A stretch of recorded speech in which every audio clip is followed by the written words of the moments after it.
Neil, my friend, long time bud. Good to have you here on the show. Welcome. For the folks listening and watching, I'm here with Neil MacKellar, and Neil is the business architect at Electrum Payments, a payments company based in South Africa. Very interesting line of business, and Neil has a very interesting role. You guys know that on our show, what we really try and do is highlight the different pieces that need to come together to really orchestrate true growth for businesses. And Neil is one of those key pieces, at least in software companies. Neil has a background. Well, he's quite an academic. Neil is a PhD, I think, in environmental studies, but he can go into more of that. But got into software and was head of product at Electrum, and now is Electrum's business architect. So Neil, welcome to the show. Maybe start off by just giving yourself a bit more justice than I probably did, and explain your background, your role at Electrum, and then we'll dive into some more of the content. Yeah, thanks, Marquise. Yeah, great to chat to you. And yeah, it's really exciting to have a chance to share some stories about where I've come and where the company's come. Yeah, so a bit about Electrum Payments. So we operate in the enterprise transaction processing space. So a very complex B2B type model. Company's been going for almost 9 years now. I joined 7 years ago. Okay. We are still fully bootstrapped, so haven't taken any external funding. So that provides quite an interesting context when we're talking about growth, Sure. which we'll unpack as we go along. Sure. Yeah. So and my role as business architect. So as you mentioned, I've come from a more academic background in environmental science and specifically climatology. But when I joined Electrum, the company had just started up, just been founded, and I was convinced to switch into a developer role. So I pivoted from climate science to software development, and then within Electrum moved into the product space, and Okay. I was called head of product, but really I think my primary role there was to find a proper head of product, which thankfully I can say we've done now. And yeah, now I'm called a business architect, and really what that means in our context is pretty much a gap filler. So Okay. as the company grows, gaps start appearing, Yes. and yeah, we need to think about how we're gonna fill those gaps, what we should be doing that will kind of take us to the next level of growth. So yeah, so kind of picking up strategic projects that will assist in the growth of the company. Yeah. Very interesting. And so, in the role that you're currently playing, and I do want to step back and go into some of your findings and activities as head of product, but in the role that you're currently in, um, you see a lot of the business, I imagine, from what's happening in sales. How does sales go back to product? How are we interacting with customers? Do we have enough engineers on the team? Is it pretty all encompassing, or do you sort of play in a specific zone? Yeah, well, I've definitely floated very much from the engineering side towards the sales side, Sure. um, and the marketing side. So, I mean, product by nature is really the glue that binds engineering, Sure. sales, and internal business objectives. So, in many tech companies are, well, by nature, by their name, are very engineering focused. Yes. Um, but one thing I've learned about product is that products and engineering are not the same thing, and there's so much Mm, more to product than the software that you're shipping. So I've really picked up a lot more awareness of what's happening on the marketing side, what's happening on the sales side, and how the product function needs to support those functions. yeah. So this man, you opened up a can of worms with the engineering and product are not the same. I mean, so I think a bit about my background in the product development space, and what really resonated about your comment was, we often encountered clients who, um, would think that just because they have a spec, which is where the engineers sort of really are at home, right? Like, this is what needs to be done. That the spec necessarily equals this is a product.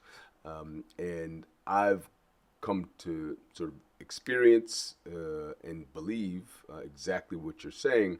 That if you go to an engineer, and maybe these are my words and not exactly your words, but if you go to an engineer looking for product, um, unless you get very lucky, you're likely going to run into a lot of trouble because engineers, in my opinion, typically, um, you know, uh, carry out sort of a spec, like this is what needs to be done. Now let's build it. Now, what should be built is not a question that engineers are typically asking in, I think, a traditional sense. So I guess that's enough of my waxing philosophical, but maybe let's have you unpack what you meant by that comment of engineering and product being separate things. Yeah, I think, well, in our case, it's probably even more prominent than in many other product companies, because the where the company comes from is really from a consulting background. So when Okay. um, it was founded really with the intention of doing consulting in the payment space, because the founders Okay. were experts in that space. They'd come from one of the big industry players. Um, and there really wasn't a vision for building a product. It was really, they're just three guys who wanted to, um, take on some fun projects. Yeah. Um, uh, and as we've grown, we've grown primarily as a consultancy, and that's, being bootstrapped. That's where our revenues come from. That's Yeah. we've had to feed ourselves. So that's been necessary. That's been a necessary part of our growth. But as we've gone along, we've realized that, in order to really unlock a greater or bigger lever for growth, we need to think about how do we actually productize the, the the stuff that we're building. Yeah. Um, um, but through the consulting projects that we continually working on, they by nature, customer will come to us with a pretty well defined spec of what they want, Yes. and we build it for them. So it's almost built into our processes that's how our engineering teams operate. So in order to shift that mindset into, um, yes, that is what a customer wants, and they typically know how to tell us exactly what they want. But Yes. what do the other customers want? How does this relate to that? How do we actually Yes. build this into something um, that is more relevant than just a single project that will be delivered to spec and we move on to the next one. So, Sure. product mindset is more about nurturing the products, Yes. and making it relevant for as many customers as possible, um, rather than a bespoke solution that only works with one customer. It sounds to me like you guys kind of started meeting the needs of customers as they were coming to you. So I need a widget with X, Y, and Z components, and you guys were sort of building that, and then um, I guess somewhere in that stream, you realize that hey, there's probably a better way of doing this that will allow us to sort of productize and monetize this thing across a broader audience. If that is right, can you tell me a little bit about how that, like, how did that transition actually occur? Was it like a light bulb? Was it 6 months worth of seeing or feeling that something isn't right? Well, the story goes that we were having a strategic workshop one day, and I put up my hand and said, what is our product strategy? And Mm. no one knew the answer. I said, okay, you figure it out then. So Oh, nice.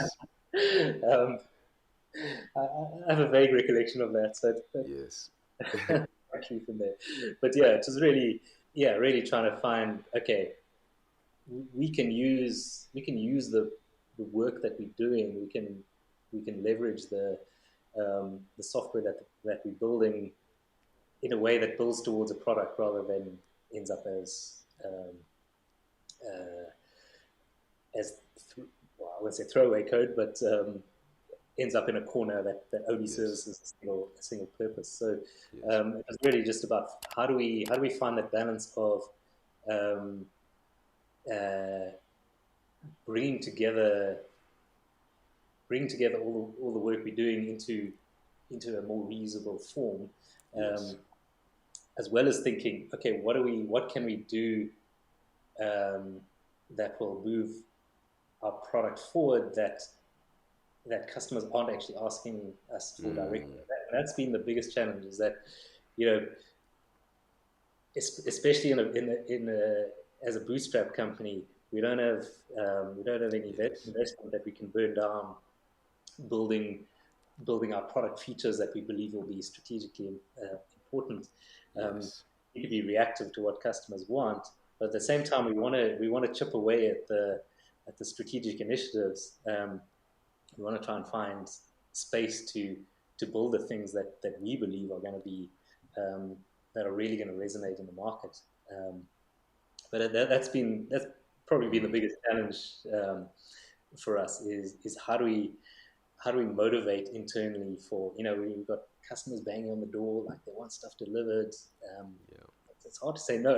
Yeah. We need to keep that revenue coming in, but Yeah. how do we carve out that space to think longer term and think about Yes. how do we actually, we're in this exciting um, time in the payments industry. There are a lot of new initiatives coming up, a lot of uh, new new payment Yeah. methods. It's a It's a very lot of activity. so how do we position ourselves in that market? Um, Mm. so yeah, that's really been the biggest challenge um, is to keep doing what we're doing with our customers, but also grow Yes. on a more Uh, strategic view. yes. Yes, yes, very interesting. There was a lot there, and I'm hoping that I can come back. There were 3 points that I want to circle back to. The first one, probe you a bit further on, is what led to you raising your hand and saying, "What is our product strategy?" What was happening? What were you feeling? What made you say that? And where were you all headed? Right? Like, if that question wasn't easy to answer, what was actually happening? Geez, I have to think back a few years now, but yeah, I think at the time I could. The question was about ultimately the question was about growth and how do we grow and what do we look like Mm. in 5-10 years time, and to grow as a consultancy, um, it's fairly linear. It's like, yes, you can have an amazingly successful business through that model, um, but there are constraints to how you can grow because it is resource Yep. intensive. You need a lot Yep. of people um, Yep. to service their customers. So it was really about thinking, how do we be more effective in how we can deliver value to the market. Yes, and so was the thing that you all were building, was it just sort of responding to the needs of individual customers as they arose, but not actually sort of held together by some golden thread? Is that what was missing? I'd say there wasn't a golden thread. There was maybe Paisley. copper thread.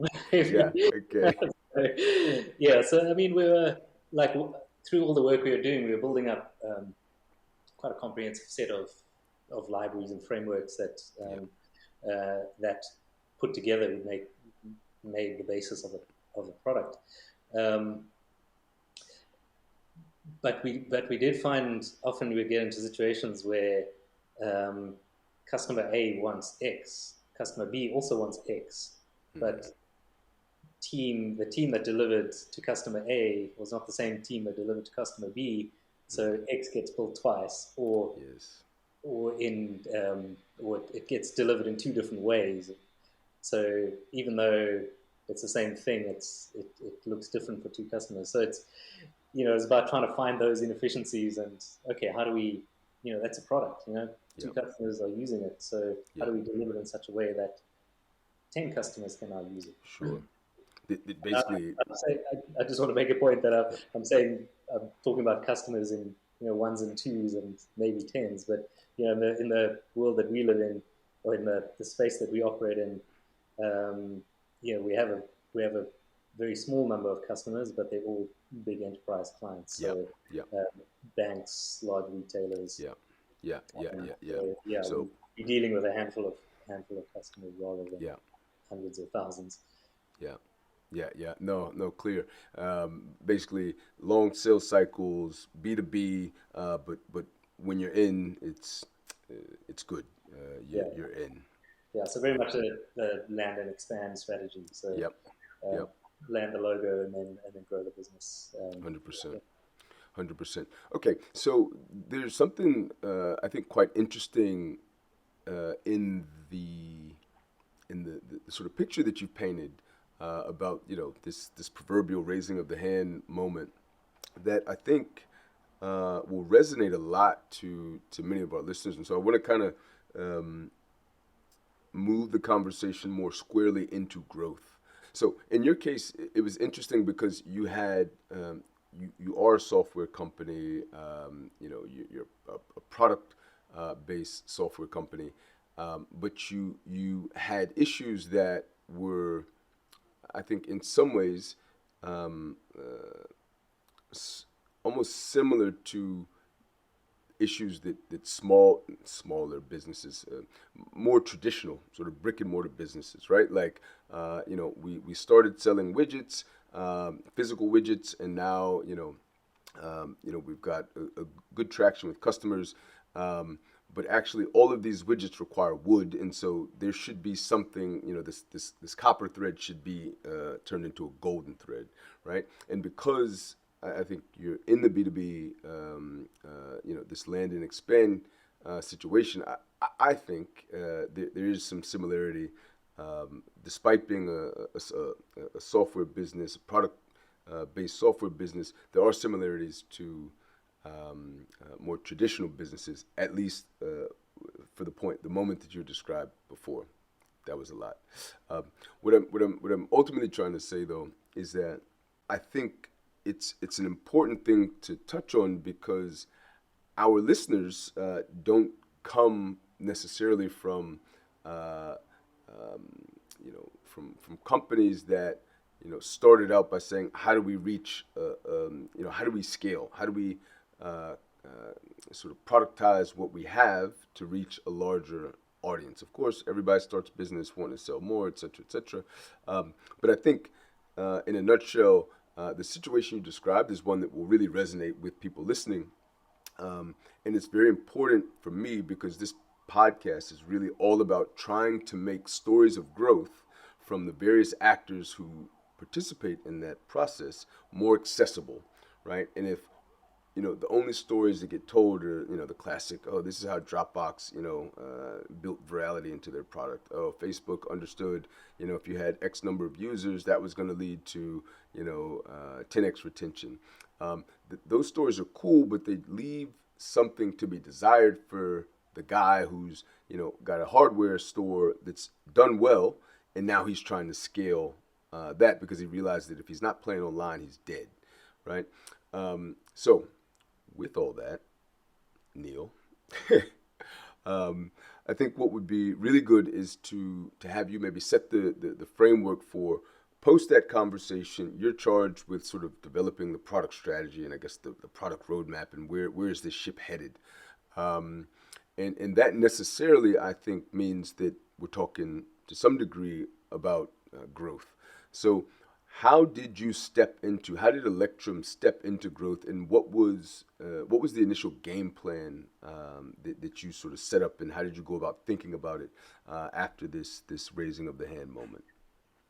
Well, yeah, I think that to start with, I think that analogy of a brick and mortar is actually quite relevant because there were times where the question was asked, is, we can carry on just in our little niche and Yeah, we don't need to grow very much and we can all be very happy and yeah, keep things ticking over and um, but I guess somehow ambition creeps in. I don't know, sure. yeah, Ego is the enemy. by nature, but I think you see opportunities. Yeah, When you're working working closely with the customers that we have, um, we always see opportunities, and mm, they're always coming our way, and we kind of see how we can just give even more value to yes, that. So um, yeah, it just seems like a natural thing to do. Like we just sure. want to do it. Yeah, yeah, And yeah, obviously, it makes business sense, but it's a difficult thing to do because now you have to, in growing, um, you just have so many more things that you need to consider. And yeah. um, maybe I should say at this stage that we only had a marketing department 2 years ago. Okay. Almost. Yeah, so that puts a few things in perspective. We were Yeah. growing very organically, Yes. uh, very much expanding within our existing customer base, but not doing much to reach out beyond that. Yeah. Um, but eventually we recognized the need that we needed to um, get, build out a marketing team. Sure. So yeah, I hired a head of marketing who's now building out that team and um, developing much stronger on the sales side as well. So we've got some great business development and sales executives on board there. Um, and actually, one thing that has made quite a made quite a huge impact is outbound sales. Um, so which is a function that we've outsourced, and I think that's quite an interesting point in itself. Is when do you hire in and when do you Mm, outsource? But mm, we've had some very good results by outsourcing outbound sales. So the guys will get on the phone and just cold call yeah. and keep the leads coming down that funnel. Yeah.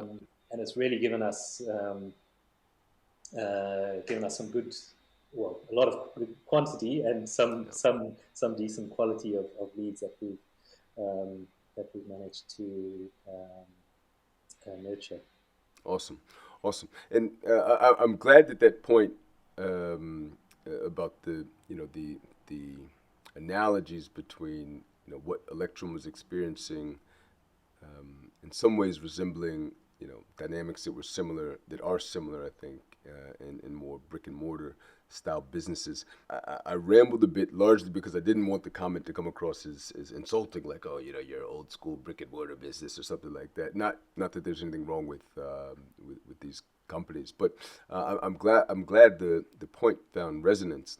So you guys getting into growth, you first hired a head of marketing a couple of years ago, and then sort of put more boots on the ground, outsourced boots on the ground for outbound sales. And you talked about sort of your funnel. So in the case of Electrum, you guys have what I think is maybe sort of like, let's call it a typical setup, right? So you've got sales folks, boots on the ground, a marketing exec who's sort of defined your sales funnel. Is probably developing some creative, maybe running some ads on LinkedIn or wherever to sort of build some awareness, maybe acquire some folks. But how does the rest of the Electrum team, be it from product or design or engineering, how do these folks sort of play into the growth program that you all have at Electrum? Yeah, so I think, well, product really underlies a lot of different functions in the organization. So as I mentioned earlier, Yeah, product and software are not are not sure. interchangeable. Um, Software is part of the product. Marketing content, sales content, Yeah, what we call the packaging for the products. These are mm, all very much part of the product. So yeah, product needs to be involved um, right across all of those functions. So in terms of supporting, I kind of see product as a supporting role um, for the marketing and sales teams. Um, in within our marketing team, we have uh, two campaign marketers okay, put together LinkedIn campaigns, uh, and various other, putting together thought leadership pieces on our yep, blog, that kind of thing. yep, Found these are really nice ways of just engaging, or keeping relevant in the industry. Um, One thing we've done quite successfully is we did a industry survey. So we were in quite a niche part of the payments landscape. We're focusing more on the world of digital goods and services, okay, alternative payment methods, and alternative money transfer. So it kind of sits on the periphery of kind of your traditional payments businesses, yep, and it's a field that's often not very understood by our own customers, mm, as it presents really strong business opportunities for our customers, but they often don't really realize how much of a business case there is there. sure, So 2 years ago, um, we commissioned a market research yep, survey for these specific areas, and just got a nice sort of data rich view of the landscape that we mm, could share um, as a hero asset yep, for our marketing. And we're going through a second round of that right now. So yep, we're going to yeah, be a revised version of that. So, and I think that's a great example of how we can contribute to building our own customer's business case, yes, uh, and at the same time position ourselves um, as industry industry. experts. Yeah. Yeah, yeah, yeah. And so you mentioned a very interesting thing that I want to double down on quickly. So you said our Electrum's space in particular, we deal in goods that sort of digital goods and services that in many cases aren't even understood by some of our customers. Well, maybe I'm butchering the comment a little bit, but basically what you're saying is the space isn't widely understood in general. Yeah. So is there any, because I speak a lot about the importance of understanding your customer and basically putting the customer, their persona, a quantified buyer persona, up in your office and solve for that, their needs, their context, etc. So can you talk to me a little bit about how you all go about sort of penetrating these large businesses when my guess is that each of these businesses sort of has a different sort of buying system or buying buyer group, right? Like in one company, it might be the CIO who's making the decision. In the other group, it may be the head of customer experience, right? Because digital goods and services are, pay your phone bill, pay your light bill, buy some airtime for your phone.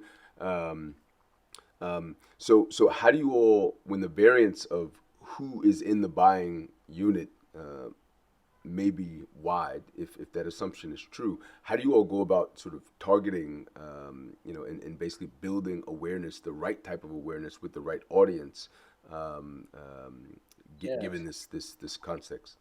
Yeah, so we spend a lot of time sort of building out our ideal customer profiles Okay. and trying to understand the personas that operate within these enterprises that we're working with. Um, I said earlier that these digital goods and services are perhaps not so well understood, but it's not so much the product that's not well understood, but it's the How it business works. case. Um, Mm. and often because these are revenue generators for our customers, Yes. so they earn commission on the sale of these products. But so often we found that there really isn't a strong sense that these can seriously drive revenue within the business. So that's Right. part of what we try and articulate is um, you make money off selling airtime. You can make Yes. um, this is the potential. This is the market size Yes. that Yes. that you can tap into. Yeah. Um, Got it. so and yeah, and it really finding the right people.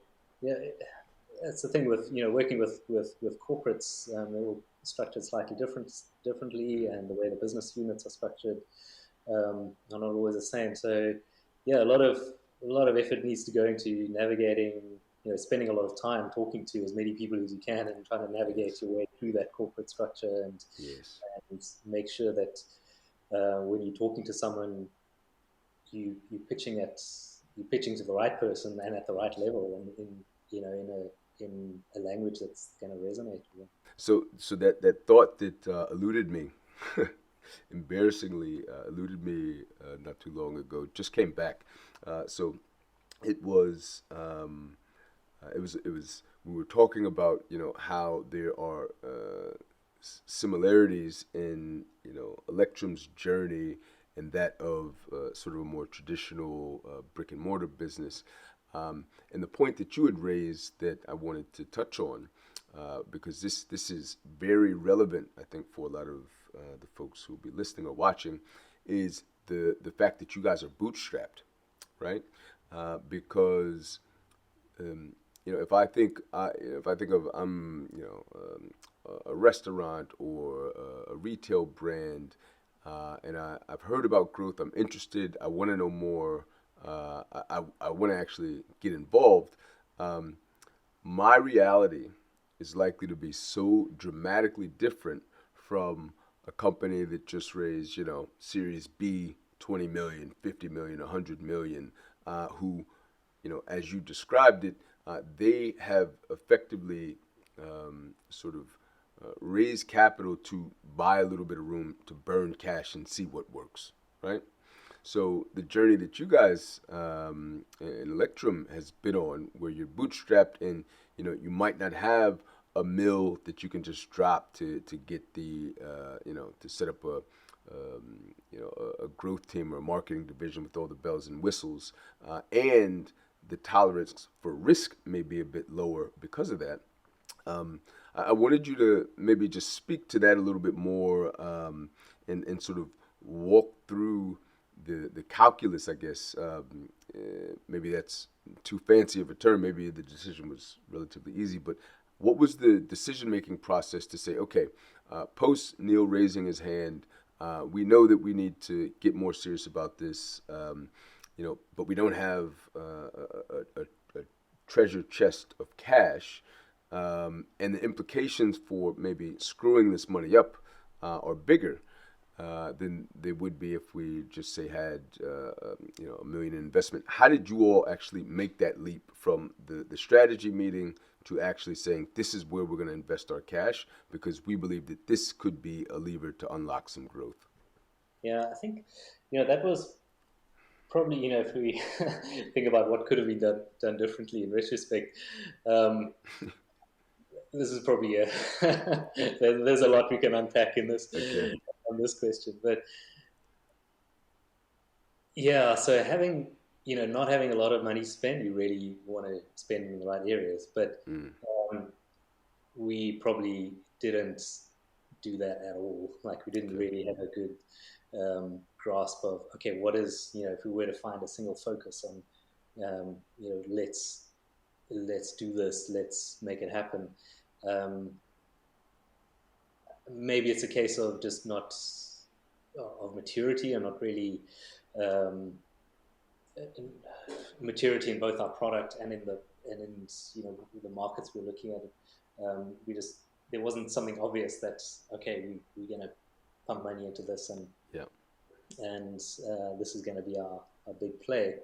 Um, yeah, it was more scrappy than that. It was like okay, so we got some money we're going to allocate towards product, but actually the big problem was defining what product Product was. was. Yeah. And I can say one aha moment happened a few years back uh, when we shifted our thinking from a sort of engineering defined product, which we were talking in terms of our capabilities. So there's this technical component, there's another technical component. These are the things that we're talking about um, to customers, and these are the things that we're talking about in the marketing material and that. But we came to the realization that our customers, they don't want to buy that. They I want don't to care about buy. that. What's important to them is they want to take um, digital goods and services to market. They want to Yeah. offer their consumers um, new products, new services, Yeah. quickly, effectively, Yeah. cost effectively. Um, so we kind of did a 90-degree shift, and started framing our products in terms of the consumer product that our Yes. customers are interested in. Yes. So hence we've defined our three product lines as digital Yes. goods services, digital payments, and money transfers, because those are the things that our customers are interested in. Yes. Under the hood, they share the technology, they share those pieces of software that we used to consider product, but Yeah.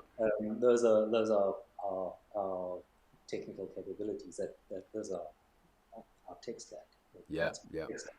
Yeah.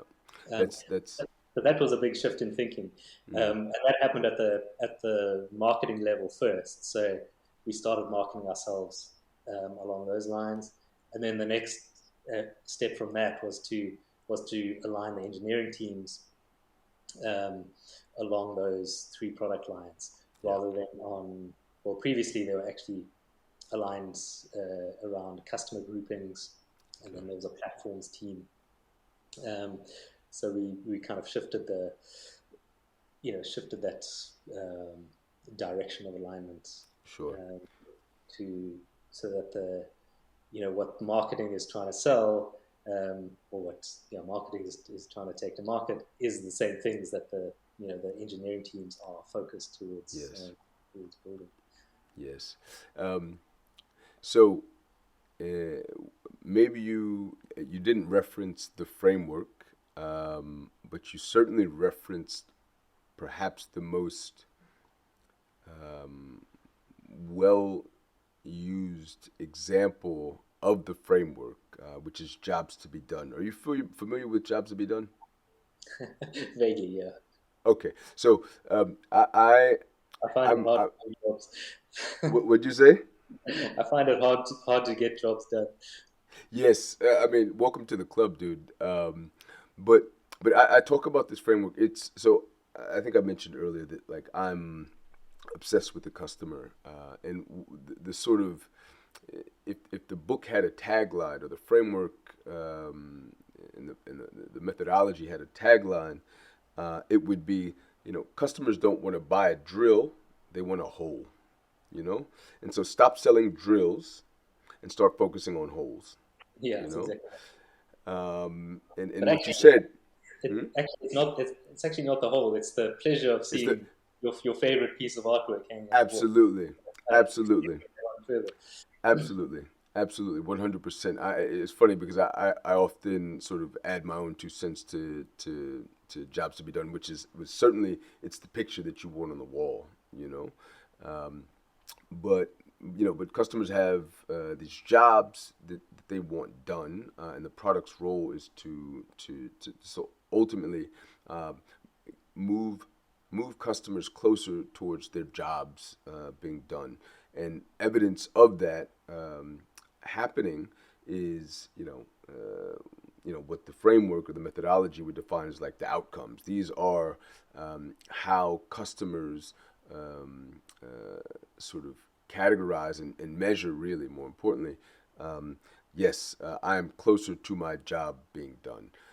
So it was just super interesting to hear you talk about that shift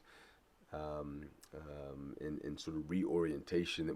It seemed like, at least if not led by marketing, certainly marketing was right in the mix in sort of making that shift. Yeah, Yeah, yeah. So, um, I mean, it involved a lot of discussions, a lot actors. of arguments, and Yeah, yeah, a lot of inputs there. But it kind of we all came to a realization that yeah, this makes sense.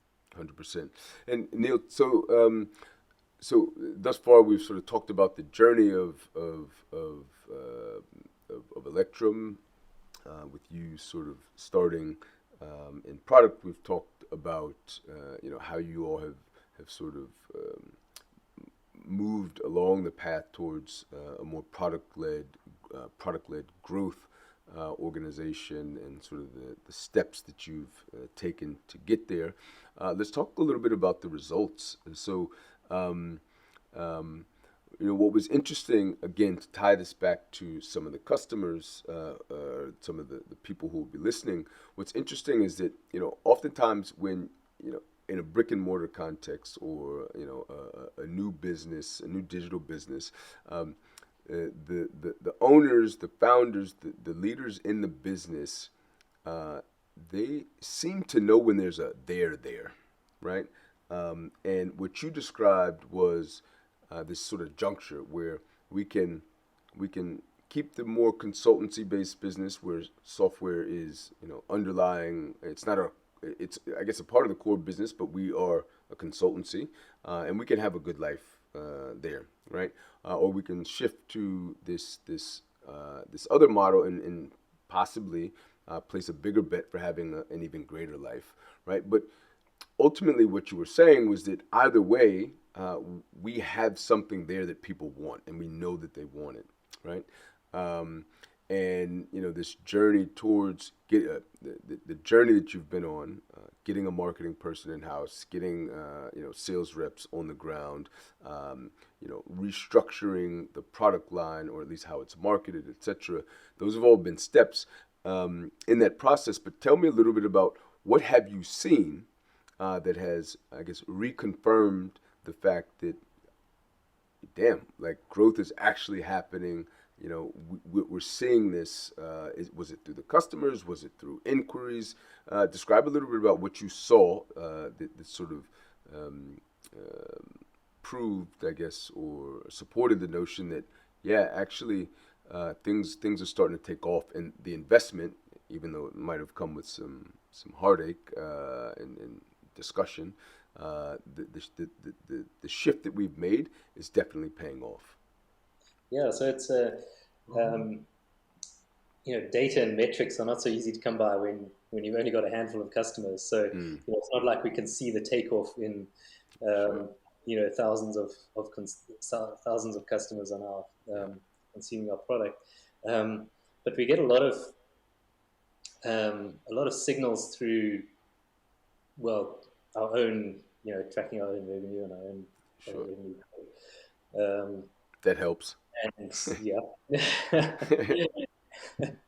and um, and signals from the industry. So really about the conversations we're having um, with organizations that really had no hope of getting in the door with a few years back.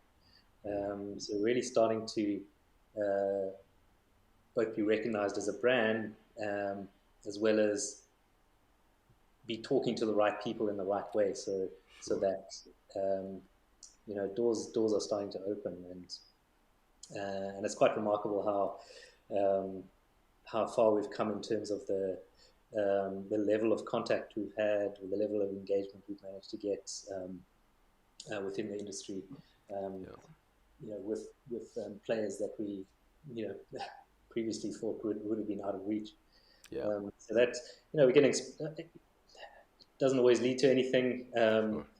but just having those conversations is a big signal that we being recognized, that we're doing something right. Yeah, yeah, no, for sure. And I mean, the law of large numbers is, it's a law. So the more conversations you're happening, the more conversations that are happening, especially if the caliber of conversation and the caliber of person or company that you're having the conversation with is materially larger and possibly better, then so by extension, you'll naturally start to see that affect your bottom line, assuming the product is good, which I think you guys have covered. It works. It's a work in progress, man. It's always a work in progress. I could talk a bit about this. So, what's interesting in the space is, um, and it's fairly common in the enterprise arena, is that the buyer of the product is not always the user of the product. Sure.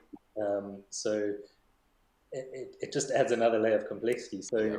So fundamentally, what our product does, it operates pretty much under the hood. It's Yeah. something that you don't see unless it breaks, but we try not to let it break too often, Yeah. um, which is problematic because if how do you actually sell that to someone? So, Mm. oh, we've got this thing that works. And they say, okay, well, show me. It's like, well, Yeah. okay. Yeah. So we've been, one of the things we've been steadily investing in is a richer UI. So Sure. um, that's relevant not only for technical support or technical operations, but also for the business side of things. So it's really trying to kind of connect our product to that business persona who Yes. is the one that's actually buying the product. Um, Despite not being the one who's necessarily using the product. yeah, but Yeah. it's almost trying to move the product, take the product Yes.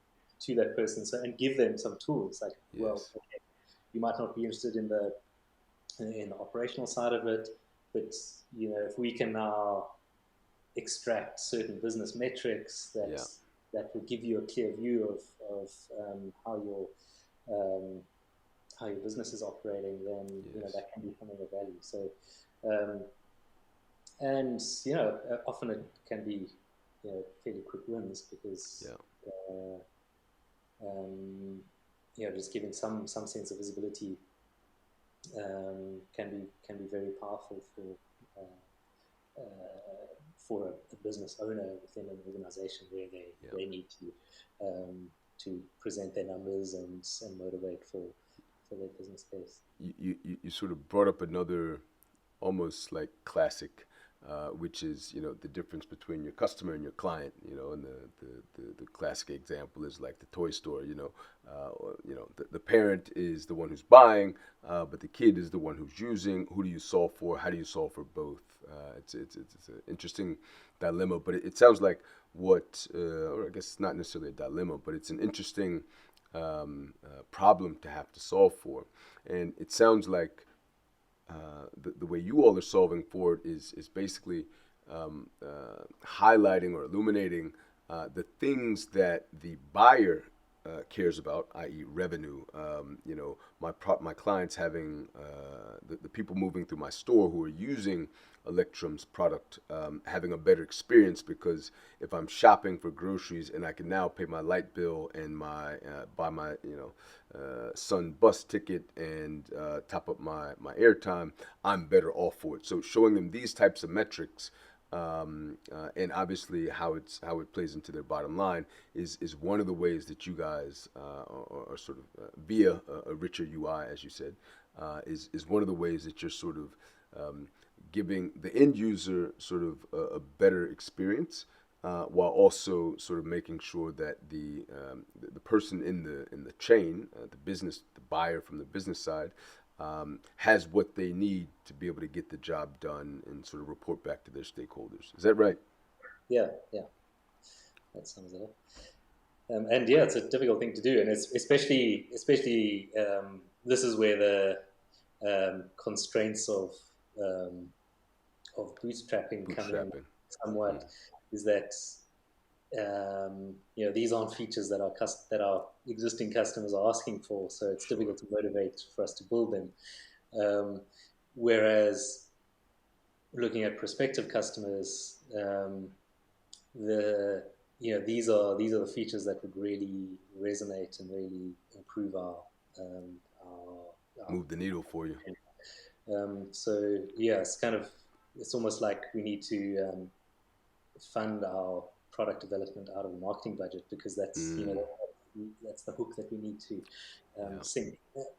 Yeah. And do you all do you have sort of a currently sort of a formalized customer development process built into how you all approach marketing and growth? Like, are you, is there someone who's basically full-time job is to scout what are people expecting to get out of digital products and services in the places that they're available?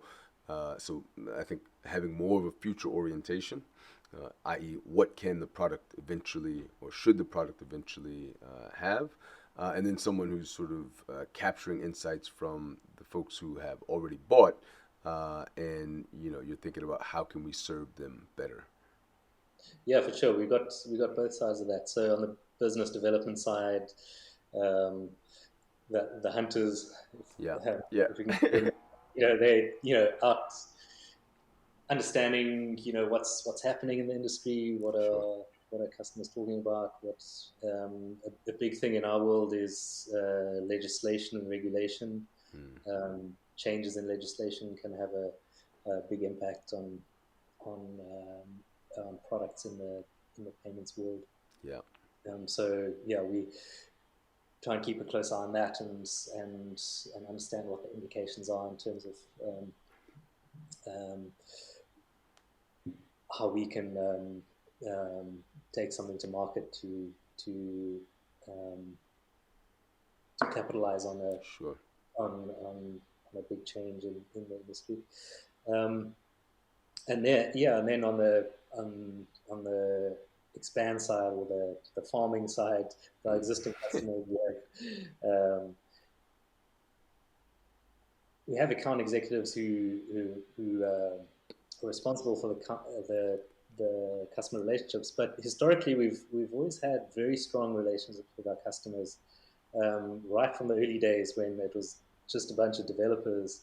Mm, Eventually, we started adding project managers in the mix, and um, who handle more of the customer engagement. But even now, we make a point. It's one of our key company values um, is to value our customers, and sure. even developers, because they work very closely with our developer teams work very closely with customer teams. Yeah, We really place emphasis on uh, looking after our customers and yeah, making sure that we're delivering for them, and we're understanding what they need. So it's very strong in our culture too, and we've developed very strong customer relations because of that. And that, I mean, that's invaluable to yeah, just in terms of um, uh, understanding where they are, understanding Yeah. what their needs. It's been hugely Yeah, valuable. yeah. And I think, the good thing, um, one of the good things I think about B2B, apart from the fact that the, payments are generally a lot larger, um, is, you know, the fact that it takes long, like I think you use the term land and expand, which is great. But, sort of building on that, I think, having this sort of, um, built-in, having valuing the customer be a part of your sort of company core values, I think is super important. And and even when the feedback is bad, right? Because in my experience, I found is that, when customers or users complain, whether it's, this feature is breaking, or, why don't you have X, is as much as it makes us sweat and sort of, sleep with one eye open. The fact is that's really, I think, a way of the customer saying, I care, right? Like, your thing is actually helping me. And so if this thing experiences downtime, or if this thing doesn't, consider X, Y, or Z, then you're sort of limiting the amount of distance I can make towards getting my job done. And I think it's something that, from my experience, I can say that not every company has this built into their DNA. So it's awesome to hear that you and the team at Electrum do keep this in your DNA, and I'm sure it'll pay. It's already begun to pay, and I'm sure it'll pay dividends in the future, man. Yeah. Look, and we've had some we've made some pretty bad mistakes, and Sure. we've managed to work through them with our customers who've understandably been pretty angry. But Yeah. yeah, really, it's just about how you manage that, and how you move forward in a One hundred percent. positive way, One and hundred percent. kind of earn their trust, um, so that they believe that you have their best interest at heart. 100%. Neil, thank you so much, man. It's been great talking to you. I look forward to keeping up with you in the journey of Electrum. You guys have like a ton of light in front of you, and hopefully you keep the winds in your sails, going forward, man. Thanks so much for joining the podcast, and look forward to the next time we connect. Yeah, thanks, Marquise. It's been great. I could go on for another few hours, but Oh, yeah, do hope you have time? Okay, let's some, let's keep going. Sorry, I've hope got some I've got nuggets. 50 more questions. Awesome, man. Look, Neil, thanks so much, brother, and we'll be in touch soon for the next session, man. All right, Awesome. cool. Thanks, Cheers, Neil. man. Ciao. Ciao.